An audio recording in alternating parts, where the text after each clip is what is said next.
না। বিয়ে করার আগে মনে করো যে মনের ভিতরে লাড্ডু ফুটতো, বিয়ে করবো বিয়ে করবো বিয়ে করবো, হ্যাঁ। কিন্তু বিয়ে করার পরে এখন বুঝতে পারি কেন বিয়ে করলাম, মানে এত জ্বালাম জ্বালায়, হ্যাঁ।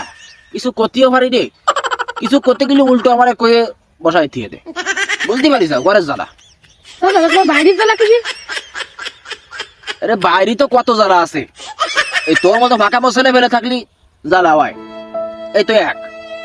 তারপরে আর এক জ্বালাও আসছে, এই যে শেখ হাসিনা চলে যাওয়ার পরে যে উপদেষ্টাগণ এখন দায়িত্বে আছে, তাইকে মধ্যে কিছু কিছু উপদেষ্টা ঢুকছে যারা আমলিকির পাঁচটা গোলাম ছিল, খাঁটি আমলিক ছিল তারা, তাকে এখন উপদেষ্টার ভিতরে ঢুকছে।